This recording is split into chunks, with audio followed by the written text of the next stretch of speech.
سلامونه، ورځ مو په خیر، اروا مو ارامه. زه انګیز یم او تاسې راز اورئ. قدرمن دوستانو، په تېره اونۍ کې هم ځینو دوستانو اړیکه نیولې وه، پوښتنې یې کړې وې. نو موږ هم د هغوی له جملې څخه یو څه پوښتنې مو راخیستې دي. هڅه کوو چې کومه یوه موضوع چې ډېره جدي او ډېره زیاته مثلا ډېره د خطر سره مخ یو څوک، هغه باندې به ډېر فوکس کوو. له تکراري موضوعاتو به راتېرېږو، ځکه چې موږ په بار په خپرونو کې په تکراري موضوعاتو باندې بار به تکرار کړي دي، لکه زړه تنګون او داسې نور او خفګان او ځینې بیا وایي چې مثلا ژړا ډېره راځي. په ژړا موږ کافي خبرې کړي. نو بهرحال په دې اړه به هم خبرې کوو. خو د تېرې اونۍ د دوستانو له لیست څخه عبدالغفور له کندهار نه اړیکه نیولې وه. هغه ویل چې زه د ځان وژنې یا د ځان د له منځه وړلو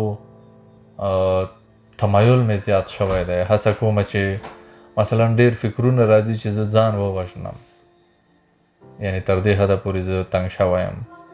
لامل یې هم کورني او اقتصادي ستونزې وښودې.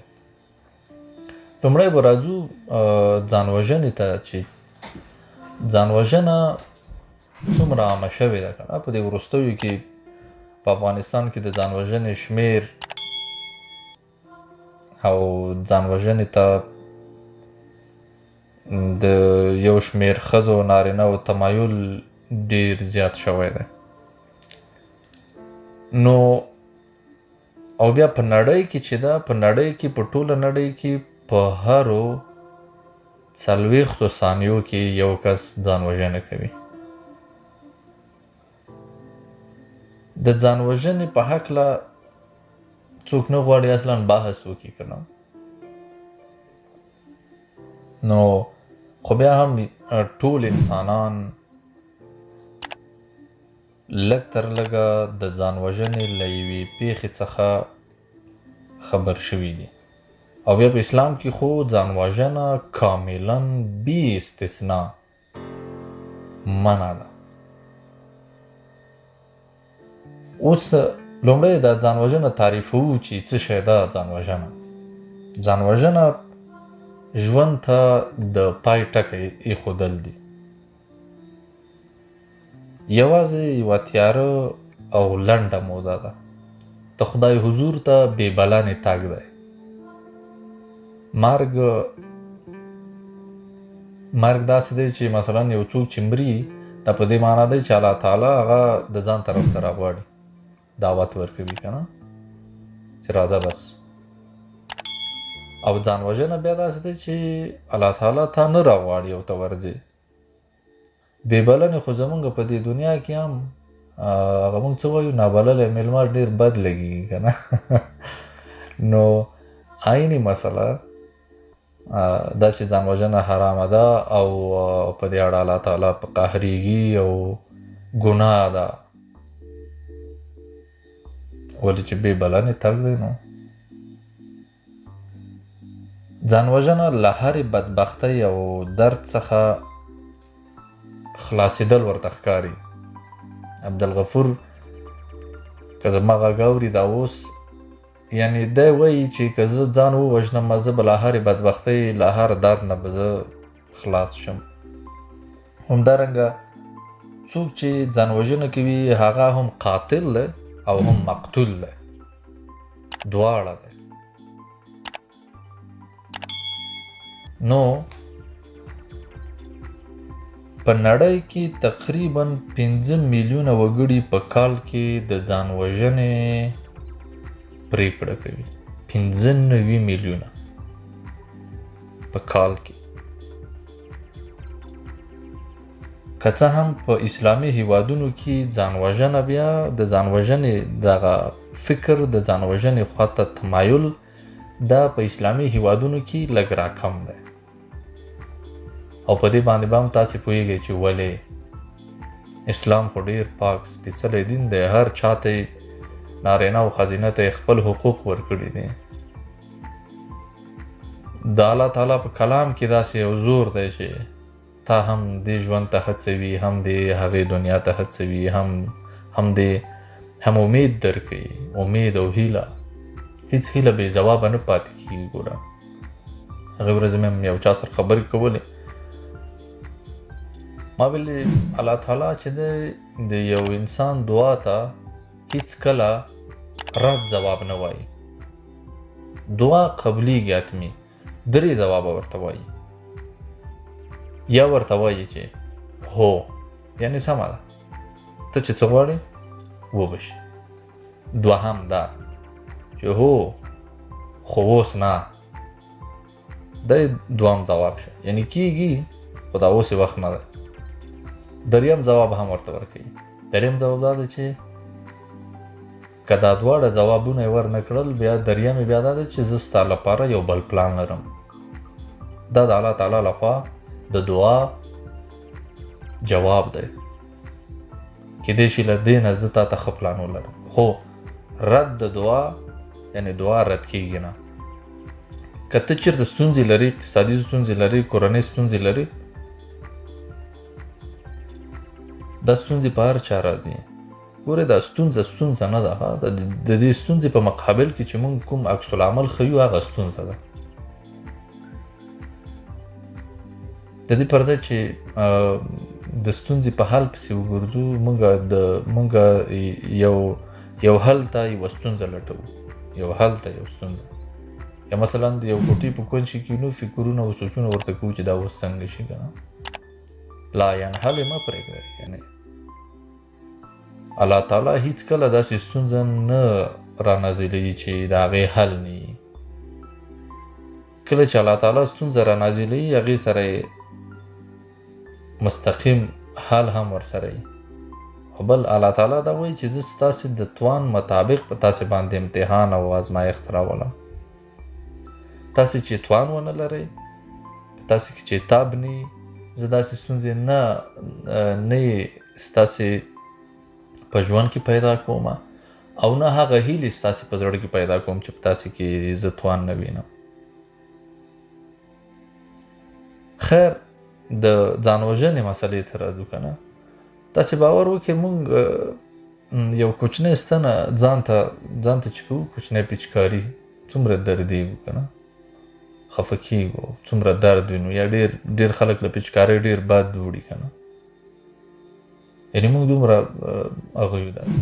عبدالغفور ته زه دا وایم چې ته دومره قوي یې که نه، ته دومره توانمند یې چې ته ټول بدن له منځه وړې. نو دغه قوت دې ته په ژوند کې استفاده کړه که نه. دغه توانایي دې ته په ژوند کې ګټه ترې واخله. ته چې دومره قوي چې ته ټول بدن له منځه وړې، ته خو بیا ډېر توانمند یې، ته خو ډېر قوي، ته خو ډېر مبارز یې. بیا زه خپله ځان ته یا مثلا یو بل څوک پیچکاري یا مثلا ګوته مو لږه ذره خوږه شي، هم په ځان باندې ځایریږو، خفه کېږو که نه. توان یې نه لرو. ته د دې توان لرې چې ټول بدن له منځه ویسي، نو ته بیا ډېر تکړه سړی یې، ته ډېر توانمند یې. ته بیا په ډېرې توانمندۍ او په ډېرې وړتیا سره ته کولی شې ژوند مخ ته ویسې او له ستونزو سره مخامخ شې او ستونزې حل کړې. تا کې چې د ځان د له منځه وړلو توان دی، نو په تا کې به د ستونزې د حلولو توان هم وي. نو ځینې عوامل د دې ځان وژنې داسې دي چې څېړونکي دا ښیي چې افسردګي دی، یو څوک ډېر خفه وي، هغه د ځان وژنې فکر لري. او د قطبي اختلال چې ولري، د قطبي ګډوډي چې ولري، شیزوفرنیا ولري، چې په دې به وروسته خبرې وکړو. یو دوست داسې یو څه ستونزې درلودې، یو څه پوښتنې درلودې چې هغه مونږ کله د هغه ټیسټ واخیسته، نو هغه شیزوفرنیا درلودله چې دا ډېره خطرناکه ناروغي هم ده. په په دې اړه وروسته خبرې کوو. د شخصیت ګډوډۍ دي چې دا د انسان په فکر کې د ځان وژنې تمایل زیاتوي. همدارنګه په مخدره موادو یا په الکولو چې څوک مخته وي د هغه په ذهن کې هم د ځان د له منځه وړلو افکار ډېر یا تمایل یې ډېر ښیي. خو ولې ځینې خلک غواړي ځان ووژني؟ دوی یا افسرده دي یا د الکولو یا د مخدره موادو تر اغېز لاندې راغلي دي، او بل د دوی په زړه کې د ناهیلۍ احساس ډېر شوی دی. نظر د هغوی مشکلاتو ته، د هغوی د مشکلاتو په مقابل کې د دوی ناهیلي ډېره شوې ده. او دا هم امکان لري چې یو څوک دې د خودکشۍ تمایل پیدا کړي، خو معمولا دغه احساسات، دغه افکار بیا چې دي دا بیا د درملنې وړ دي، کېږي چې درملنې وشي او بیرته بیا خپل ژوند ته راوګرځي، خپل عادي ژوند ته دوام ورکړي. ځینې خلک بیا داسې دي چې اغلب خلک البته چې نور خلک چې دي دوی ناراحته کوي یا نور خلک دوی ته ستونزې پیدا کوي، بیا دوی راځي د ناامیدۍ احساس کوي، تحمل کولی نشي، دغه ستونزو سره مخ کېدی نشي، بالاخره بیا وایي چې زه بیا د حقارت او ځان ورته حقیر او فقیر ښکاري. داسې ډېر زیات اختلالات پیدا کوي، بالاخره د دوی سره د ځان وژنې فکر هغه کېږي. خو ممکن دی په رښتیا ونه غواړي چې ځان ووژني، دی فقط غواړي چې د خلکو توجه ځان ته راجلب کړي که نه. نو دوی سره ځینې باورونه او ځینې د خودکشۍ په اړه نادرسته باورونه هم شته چې په موږ کې ځینې رایج دي که نه. ځینې په رښتیا غواړي، په رښتیا یې فکر دې ته ده چې ځان وژنه وکړي، اما پټ که نه. مثلا څنګه وپېژنو چې یو څوک ځان وژنه کوي که نه. یو څوک چې کله غواړي چې مثلا ځان وژنه وکړي هغه او نه غواړي چاته ووایي، خپل ډېر قیمتي شیان چې یا مثلا د ساعت شه هغه یو چاته ورکوي، ته وایي چې دا ستا شه. بوټان یا کالي یو چاته ورکوي، ډېر تنها کېږي او بې پروایي ډېر له ژونده او درد او دا ځینې شیان ورته بیخي عادي. ځینو ملګرو سره ویني که نه، او دا د ظاهري بڼه یې هم سمه نه وي، عادي نه وي، نورمال حالت کې نه وي. له دې سړی پوهېدی شي چې دا سړی څه کول غواړي. نو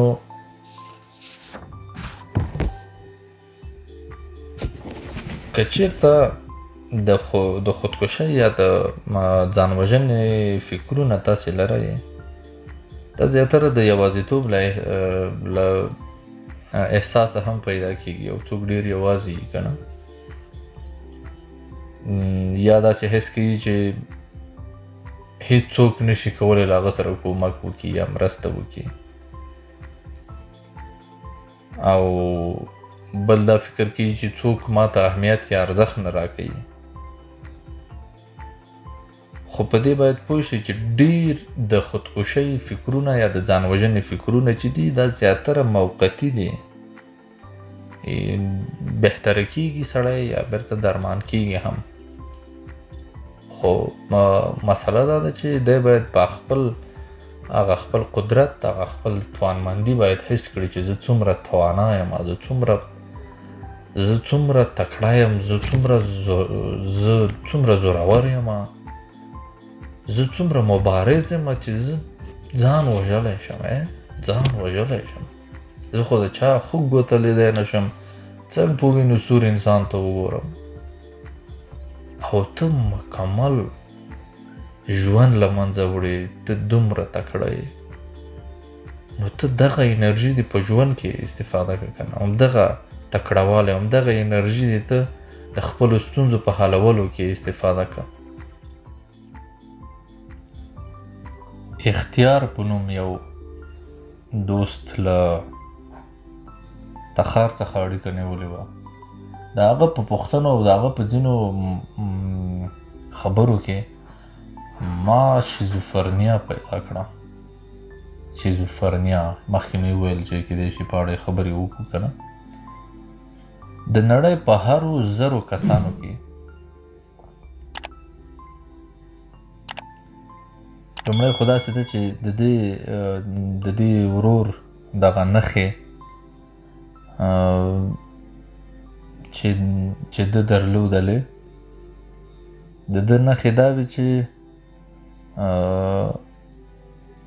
روحي او رواني اختلالات و نور داسې ناروغۍ هم پکې لیدل کېدلې. له درملو پرته به ده مثلا له رواني مشورې څخه به یې کار نه اخیسته او بهر منظره کولو او د مناسبو ملګرو یا د کورنۍ له هغه کس سره د اوسېدو خبرو کولو له امله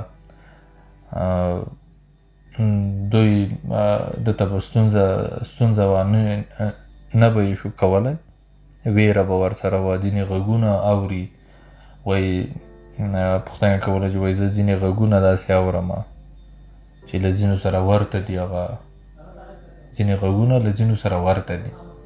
مثلا یو غږ اورم او هغه غږ یا مثلا د یو حیوان د غږ سره ورته والی لري. بل وایي زه یو ډېر بل ډول غبرګون ښیم د داسې غږونو په وړاندې. اوس په دې باندې غږیږو چې دغه شیزوفرنیا یا دغه ویرې دغه ویره چې دی لري په دې ناروغۍ اخته کس په داسې حالت کې ځان ویني چې هغه هیڅ له سره موجود نه وي. یعنې په داسې یو حالت کې هغه حالت بیخي نه وي خو دی وایي چې زه یم په دې حالت کې. لکه دی داسې باور کوي چې اوس مې یو څوک ووژني زما په خلاف دسیسه جوړوي زما د وژنې په اړه پلانونه جوړیږي. د دنیا او د طبیعت دا هر څه زما په خلاف روان دي. دا ټوله دنیا زما په خلاف روانه ده. کورنۍ مې زما په خلاف ده. ورونه مې زما په خلاف دي. دوستان مې زما په خلاف دي. دا ډول فکرونه کوي. او دا ټول خلک زما په بندي کولو زما په تړلو او زما په له منځه وړلو باندې لګیا دي. همدا اوس فکر کوي. کله کله ډېر ویرونکي غږونه اوري خو هغه د ده له منفي او رواني اختلالاتو سرچینه اخلي چې دی کوم منفي اختلال یا ګډوډي لري.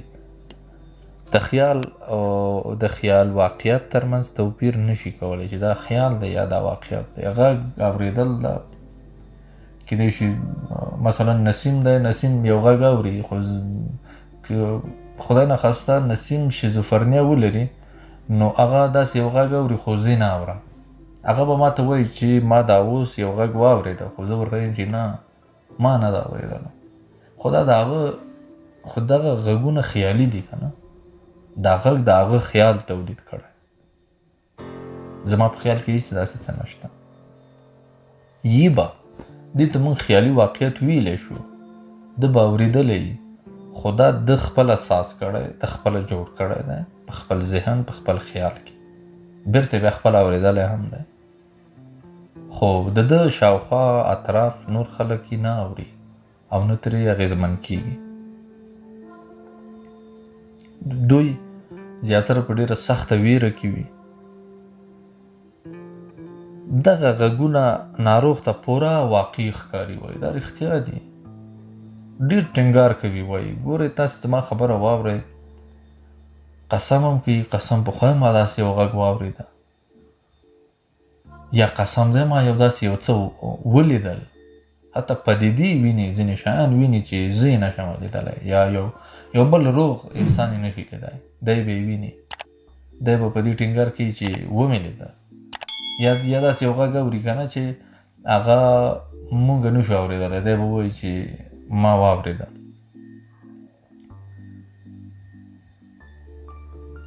بل ناروغ په دې ناروغۍ چې څوک اخته یي کیدای شي له بهره د موټرو خلکو مارغانو په تیره بیا د حیواناتو له غږونو ډیر زیات وځورېږي یعنی هیڅ دا شور او غالمغال یې نه خوښېږي او د ځان پر خلاف یې ګڼي چې دا هر څه زما پر خلاف دي همدارنګه د ټلویزیون له هر رنګه خپرونې سره حساس وي هیڅ خپرونه یې نه خوښېږي هیڅ ټلویزیون نه ویني ناروغ ګمان کوي چې د سکرین په پرده هغه خبره ماته کیږي مثلا د انګیز چې لګیا دی دا د دې هدف حتما زه یا مثلا که په ټلویزیون کې یو بل څوک کومه خبره کوي د ځان مخاطب کوي که نه دی وایي چې د دې خبرې مخاطب زه یم دا والا لکه چې ماته وایي او بیا دا فکر هم کوي چې دا ماته به ضرر ورسوي هر څه ته د دسیسې د مسخرې درواغو په بڼه ګوري حال دا چې له ټولو غږونو ویریږي خلاص خبره تر ډیره چې ناروغ کومه خپرونه یا د خلکو خبرې اوري سم له واره یې عملي کوي دغه ډول ناروغان هماغه وخت یې عملي کوي مثلا که ورته ووایي ځان ته ضرر ورسوه یا د هغوی په خوښه داسې کار وکړي چې هیڅ ښه نه وي ناروغ ډېر وخت داسې ضرري کار وکړي خو وروسته پرې پښیمانه وي یا کله یو څه وغواړي بیرته یې رد کړي خو څو ځله داسې خبره تکرار کړي څو ځله اوس پوښتنه دا ده چې ناروغ ته دغه غږونه چې دی اوري له کومه ورته راځي دا غږونه مجازي نه وي بلکې په خپله د ناروغ مغز تولید کړي وي مخکې موږ وویل که نه پروډیوسر یا د دې پروډیوس دی کوي تولید یې دی کوي نو د مغزو سکن کوونکې برخه داسې ښیي چې دی یوازې ټول غږونه اوري نو ځکه تر ډیره په شیزوفرنیا اخته کس د بدن نور غړي بیخي لکه فلج داسې احساسوي چې دا نور غړي هیڅ کار نه کوي یوازې دی بس دا غږونه اوري او همونږ وایو که نه چې دم مې له پښو ووته ساه رانه ووته بیخي یو غږ مې واورېده چې بیخي زما ساه یې ویسته نو د داسې غږونو په اورېدو دغه ناروغ د بدن دا نور غړي فلج کېږي خبرې او حرکات نشي کولی که څه هم بهرني غږونه یې ټول په خپله ځان ته د ځان په خلاف ایجاد کړي دي د ناروغ مازغه د هیپوټالموس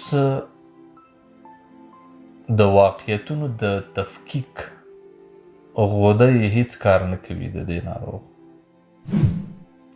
که نږدې د کورنۍ او ملګرو واقعي ښې خبرې اوري ناروغ یې د دسیسه او د ځان خلاف یې ګڼي ځکه چې مازغه یې په دې وخت کې سم کار نه کوي هر څه اشتباه ورته ښکاري هر څه ورته یوه تېروتنه او غلطي ښکاري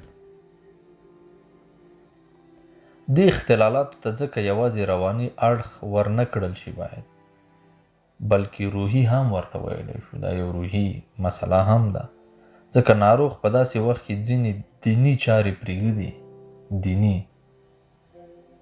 یا ټینګار ورباندې کوي یا یې پرېږدي یا ټینګار ورباندې کوي مثلا یا لمونځ بیخي ډېر قایموي یا لمونځ بیخي پرېږدي او ځینې وردونه هم کله په لوړ اواز بیا تکراروي اوراد چې دي که نه په لږ وخت کې څو ځله اودس کوي یا په لمانځه کې تېروځي سلام ګرځوي بیرته وایي چې ما د څلورو په ځای لکه چې 3 رکعته وکړه بیرته بیا له سره لمونځ کوي کله هغو غږونو چې دی په ذهن کې احساسوي په زور غبرګون ښیي همغو غږونو ته ښکاره ترې خسته شي او بیا بېدلیله ژاړي. البته دغسې حالتونو کې درمل خوړل ښه نه دي چې یو څوک د درمل نه دې ګټه واخلي،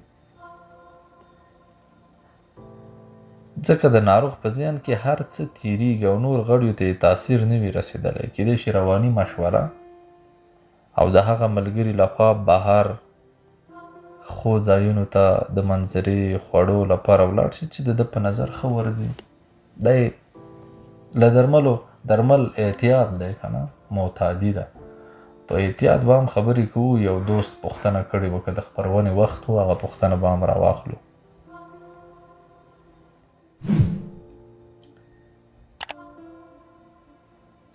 له ځانه جوړ شوي ګمانونه او ویرې څه دي؟ په دې ډول هذیان کې ناروغ کس تل ځان په خطر کې لوېدلی بولي یا ګمان کوي څو شېبې وروسته خطر راته پېښ شي. کیدای شي بېلګې یې داسې وي، مثلا کله ناکله ناروغ داسې احساسوي ورو ورو بیا باور پیدا کیږي چې حکومت یا مثلا ملګری یا خپلوان یا کورنۍ مې زما جاسوسي کوي یا ګاونډی د ټکنالوژي له وسایلو پر استفادې زما شخصي حال اخلي یا زما د وژلو لپاره لګیا دی پلان جوړوي یا زما شخصي حریم ته را داخلیږي.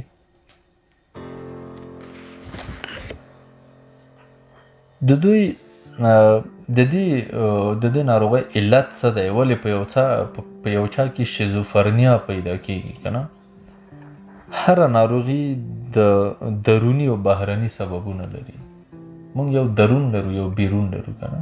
او هره ناروغي علتونه د هغې عوامل د هغې ناروغۍ هم دروني شته او هم یې بیروني شته چې انسان کړوي. خو د شیزوفرنیا ناروغي دقیق علت نه دی معلوم شوی چې د دې دقیق علت څه شی دی. خو ځینې سببونه په دې ناروغۍ کې پوره ونډه لري. مثلا جینونه،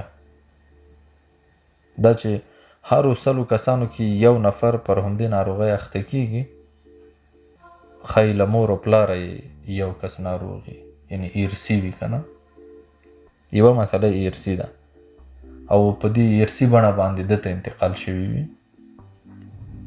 مطالعې او څېړنې داسې ښیي چې نور عوامل هم په دې ناروغۍ کې رول لري. خو په نړۍ کې زیاتره هغه ماشومان چې غبرګونې زیږېږي که نه، غبرګونې چې پیدا کیږي، د انسان ډي ان اے ثابتوي چې یو یې هرومرو شیزوفرنیا لري، بیا یو یې هرومرو هم دغه ناروغي لري چې دا موږ وړاندې خبرې پرې وکړې.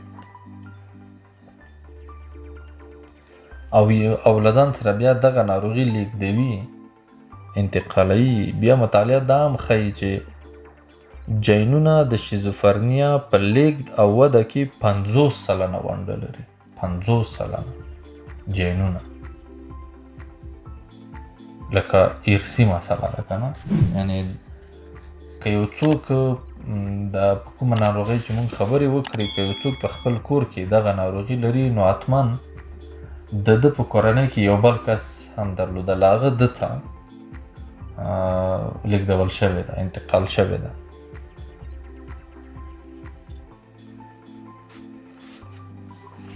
بل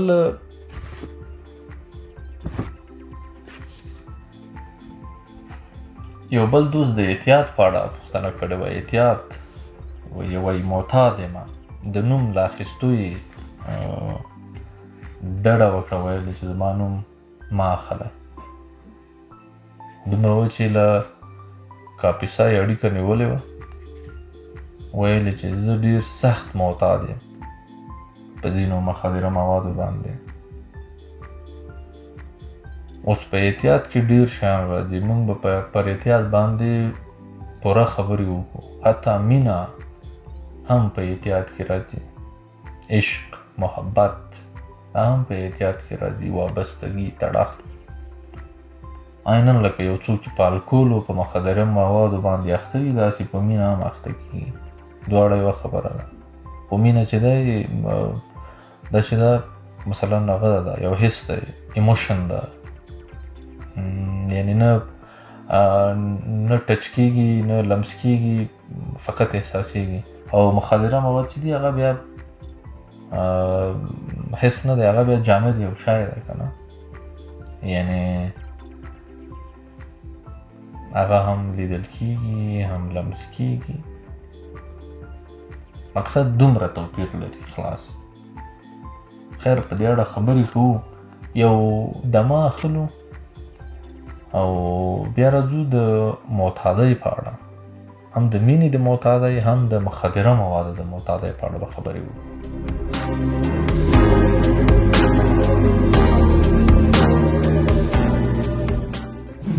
خو حقیقت دا ده چې اعتیاد یوه مغلقه ناروغي ده، مغلقه بیخي پیچیده ده،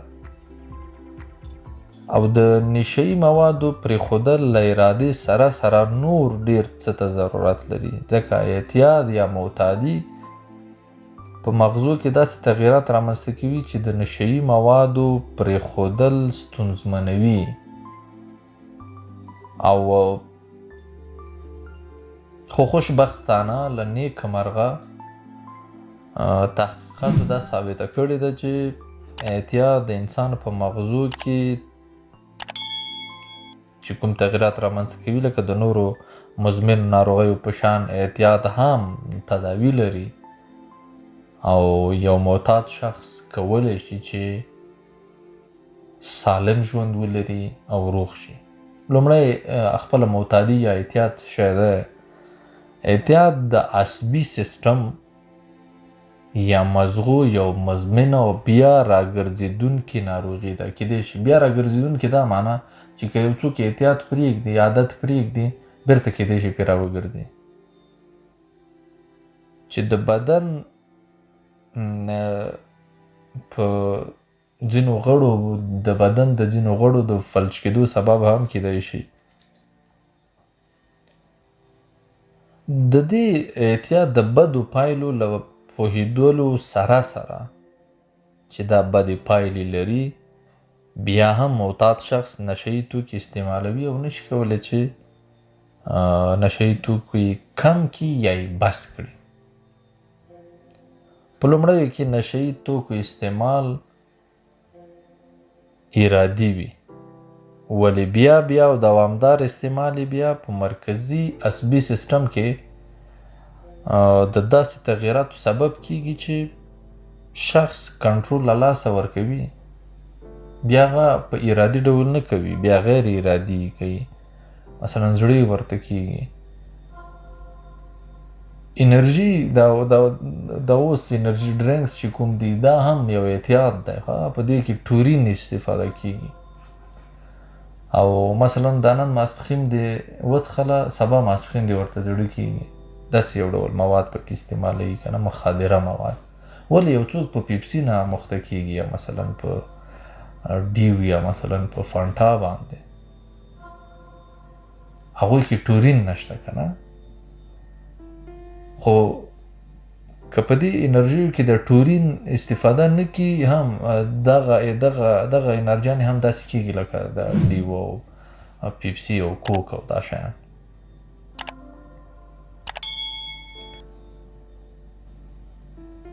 او په نشهیي موادو باندې د اخته کس باید په دې باندې پوهي چې په دې کې عود یعنې بیرته راګرځېدنه شته. یعنې دا که چېرته عادتي معتادي کیدای شي بیرته بیا پرې راوګرځي اعتیاد له تداوۍ وروسته، چې تداوي شي کیدای شي بیرته بیا د دغه اعتیاد ښکار شي.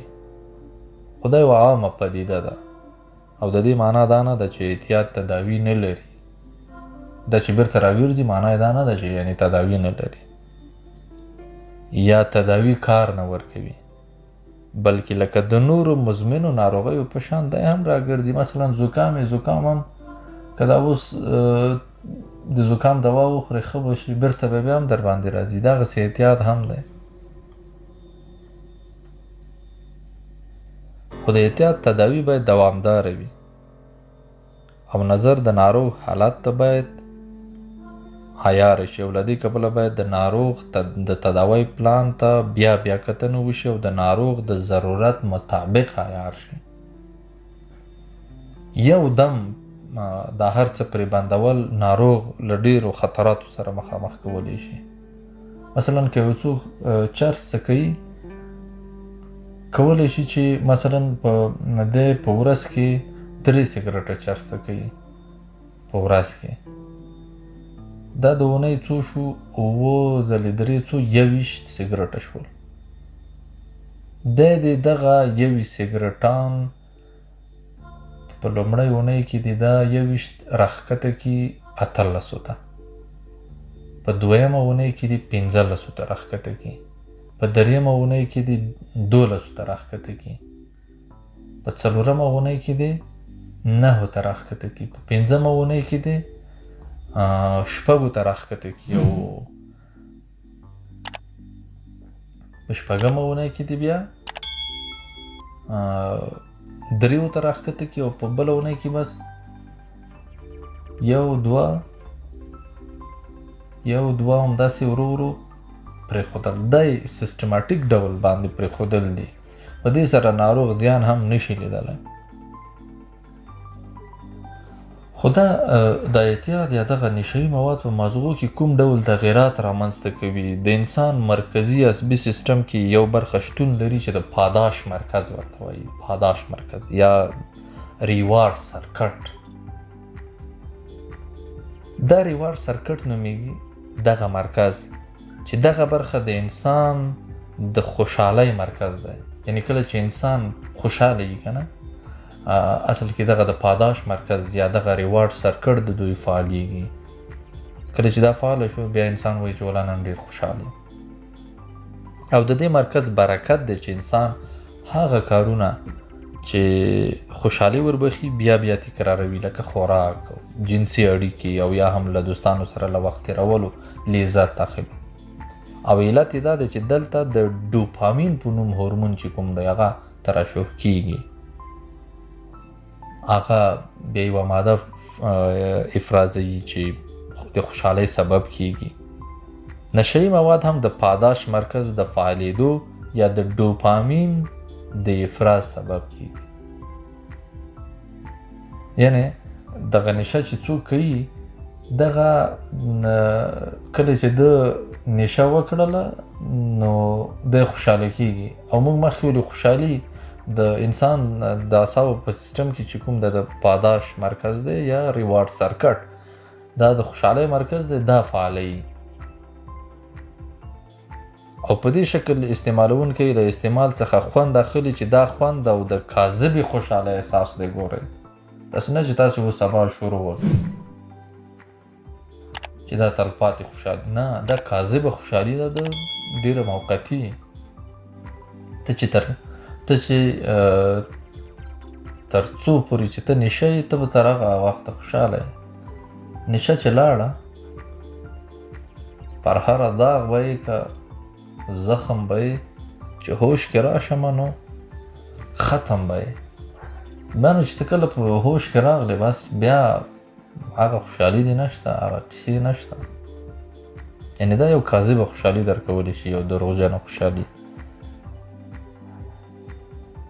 او دغه کاذبه خوشحالي د دې لامل کیږي چې شخص بیا بیا دا نشهیي مواد استفاده کوي. مثلا نن یې سګرټ ووهلو، خوشحاله یې که یو چې هو دا څومره ښه و. کله چې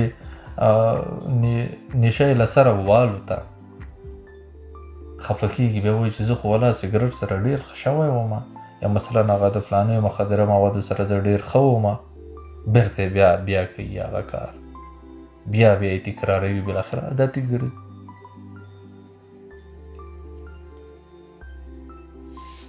او د دې نشهیي موادو استعمال بالاخره د عصبي سیستم د فعالیتونو لکه زده کړه، قضاوت، تصمیم نیونه او حافظه خرابوي. او د شخص په کړو وړو کې هم تغییر راولي، په چال چلند کې. نو ځکه معتاد کس سره له دې چې د نشهیي توکو د استعمال په بدو عواقبو باید هغه وپوهېږي، بیا هم د نشهیي توکو استعمال ته دوام ورکوي، کوم چې د دې مرض طبیعت دی. خو بیا اوس پوښتنه دلته دا ده چې د دې عوامل څه دي؟ یعنې ولې یو سړی دې ته مخه کوي؟ ولې یو سړی سګرټ وڅښي؟ ولې یو سړی شراب وڅښي؟ د یوه فکټور یا لامل موجودیت د دې وړاندوینه کوي او د دې وړاندوینه کولی شي چې دا شخص به په آینده کې روږدی شي، بلکې د مختلفو فکټورونو موجودیت د روږدېدوب خطر زیاتوي. او څومره چې لاملونه زیات وي په هماغه اندازه د روږدېدوب چانس هم زیاتېږي، چې هغه لاملونه بیا په یوه خپرونه اوس وخت کم دی، په بله خپرونه کې به هغه لاملونه وایي چې یو بیولوژیکي لامل دی، محیطي لامل دی، او بیا دا ناروغي څه ډول پر مخ ځي. همدا ډول د مینې ناروغي یا د مینې اعتیاد، مینه هم داسې لکه په مخدره موادو چې یو څوک مخته ته د یو چا له غږ سره عادت یې، هغې ته بیا عاطفي اعتیاد وایي که نه. عاطفي اعتیاد کټ مټ لکه په الکولو یا په مشروباتو یا په مخدره موادو چې یو څوک اخته وي. دغسې یو عاشق مقابل طرف ته د ودې او غوړېدا اجازه ورکوي، یعنې د یوه سرسخت ملاتړي په حیث هڅه کوي چې معشوقي دروني توانمندي یا هغه دروني توانمندۍ ته ورسیږي. دا ځکه چې څوک له درونه توانمند شي هغه کولی شي چې نورو ته توانمندي ور وبخي. نو په عاطفي اعتیاد باندې به بیا هم خبرې کوو چې څېړونکي د عاطفي اعتیاد په اړه څه وایي، د مینې د اعتیاد په اړه، د مینې د عادت په اړه که نه. په دې اړه به په بله خپرونه کې خبرې. ډېره مننه. له اعتیاد، له شیزوفرنیا او له اروایي ګډوډیو لرې او په امان کې اوسېږئ.